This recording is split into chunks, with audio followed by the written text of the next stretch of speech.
Hey Warriors, welcome back to the channel. In today's video, we're diving into the complete setup guide for Delta Force Mobile. Whether you're a beginner or already playing like a pro, this guide will help you get the best gaming experience possible. We'll show you how to make your controls smoother, boost your aim accuracy, and increase your FPS for a more responsive game. So make sure to watch till the end and take your gameplay to the next level. I'm going to explain every single setting in the simplest way possible. You won't just copy my settings blindly, but really understand what you're changing and how it can help your game. Let's get started.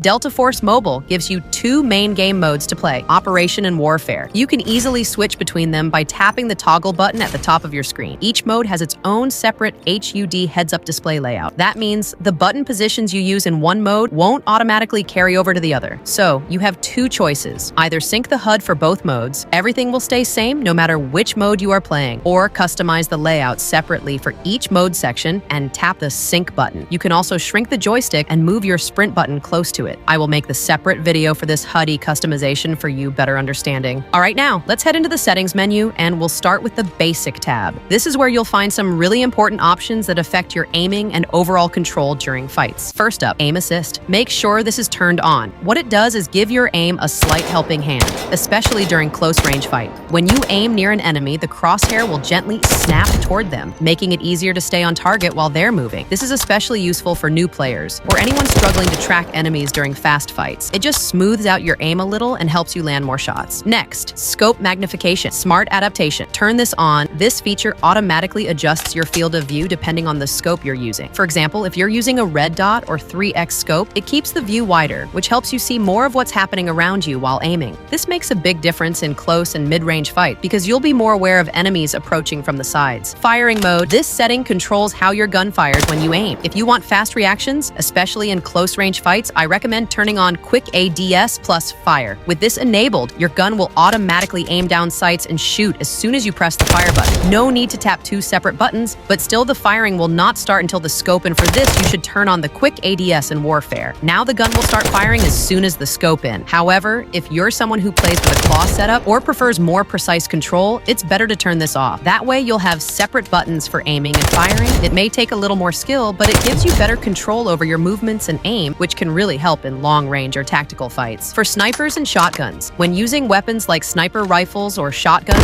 timing is everything. You need your shots to register the moment you tap the screen. You have two options. One, release to fire, and another is press to fire. In release to fire, the shot is not fired until you release the fire button, but I recommend using the press to fire option. With this setting, you just tap the fire button once, and the shot is fired instantly. It gives you a faster shot response. I personally use this setup because it lets me react quickly. It's especially useful when you're sniping from a distance or rushing in with a shotgun and need that perfect moment to fire.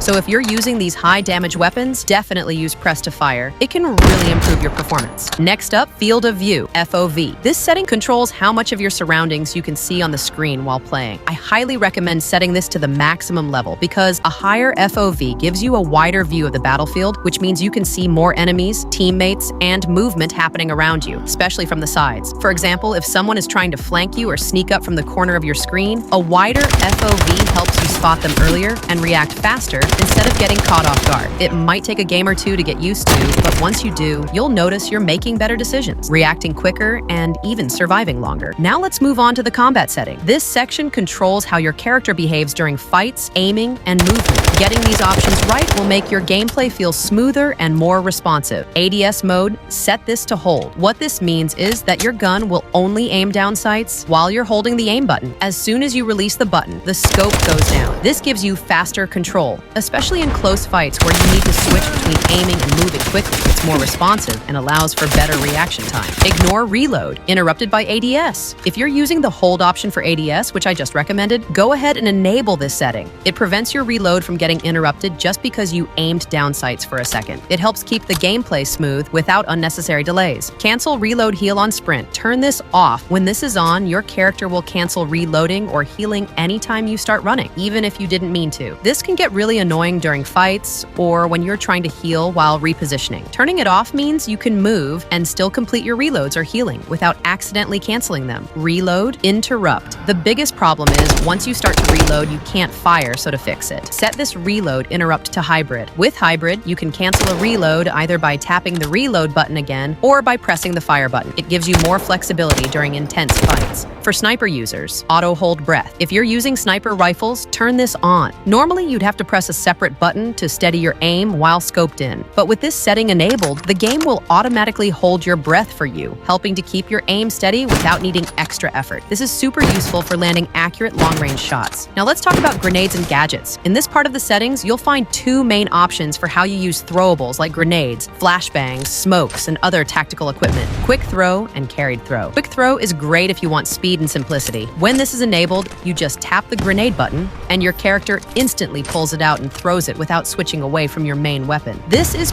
perfect for fast-paced fights where every second counts, and you don't want to waste time switching back and forth between weapons and grenades. On the other hand, carried throw gives you more control. With this setting, you manually equip the grenade first, aim it, and then throw it. It takes a bit longer, but it lets you choose your throw strength and direction more precisely, which can be really helpful. So if you prefer fast reaction and simple use, go with quick throw. But if you like to be tactical and precise with your gadgets, then carried throw is the better choice. Let's move on to the movement settings. This section is all about how your character moves, peeks, and handles the camera. Basically, it affects your control during gunfights and how smoothly you can react in tight situations. Lean function. Make sure this is set to always on. Leaning is super important when you're trying to peek around corners or walls without fully exposing yourself. It gives you a big advantage, especially in tactical fights, allowing you to see and shoot while staying mostly behind cover. If you turn this off, you lose that peeking ability completely, so always keep it on. Lean mode, set this to hold. With hold mode, your character leans only when you're actively pressing the lean button. As soon as you release it, you go back to normal. This gives you better control and lets you quickly react and adjust during fights. Auto ADS. While leaning and ADS, lean peek, turn both of these off. These settings try to automate aiming when you lean, but they can end up taking control away from you. Turning them off means you stay in full control. You decide when to lean and when to aim, which leads to smoother and more consistent gameplay, especially in advanced combat situations. Gyroscope. If you're a full gyro player, meaning you use your phone's motion sensors to aim, then set this to always on. This lets you aim using small hand movements at all times, even without ADS. But if you're new to gyro, start with ADS only. This means the gyro will only activate when you aim down sights. It's a good way to slowly build up your comfort and muscle memory with motion-based aiming without overwhelming yourself. Important. Avoid using reverse gyro. It flips the direction of your movement while aiming, which can totally mess up your reflexes and muscle memory. Keeping it off ensures your hand movements feel natural and predictable.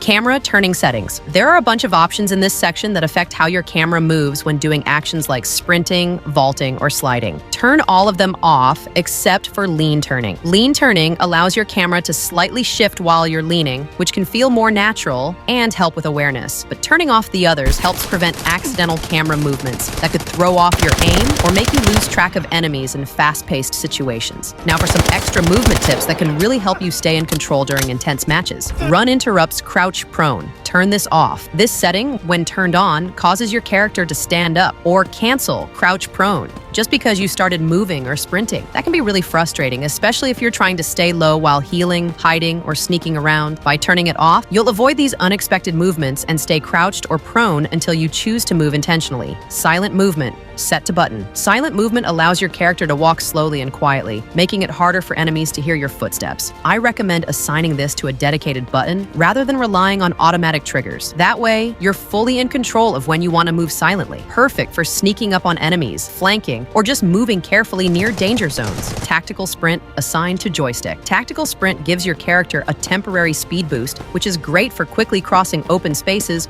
or dodging enemy fire. To make it super smooth, assign tactical sprint to your left joystick. That way you can trigger it naturally while moving without having to press extra buttons. Dolphin dive, keep this on. Dolphin diving lets your character quickly dive forward while sprinting and pressing prone. It's a stylish and effective move that's great for dodging bullets, confusing enemies, or making a flashy escape when under pressure. It can also help you break line of sight, get behind cover, or just surprise your opponents. Definitely worth keeping on for those high energy moments. Now the performance boost tips. To play your best in Delta Force Mobile, your game needs to run smoothly. No lag, no sudden frame drops, and quick loading. Here are some simple but powerful settings and habits that can improve your game performance, especially if you're using a low to mid-range device. Graphics settings. Choose smooth quality. Go into your game's graphics settings and set the visual quality to smooth. This setting reduces how much detail the game tries to render, which means your phone can run it faster and with less effort. Higher FPS, less overheating, gaming and a much smoother overall experience. You'll also have an edge in combat since your screen will refresh faster than players using high graphics. Turn off extra effects. Fancy effects like shadows, anti-aliasing, reflections, and motion blur might make the game look cool, but they also put a heavy load on your processor and graphics chip. Turning all of these off can make a huge difference in performance. Avoid downloading HD textures. HD texture packs look nice, but they use more RAM and storage and can cause lag or delays during combat, especially on phones with limited hardware. Unless you're playing on a high-end gaming phone, it's better to skip the HD downloads and stick to the base graphics. Enable enhanced audio features if available. That's the full setup guide. And there you have it, the ultimate setup guide for Delta Force Mobile. Drop a comment if you want me to cover sensitivity settings, claw layouts, or anything else in future videos.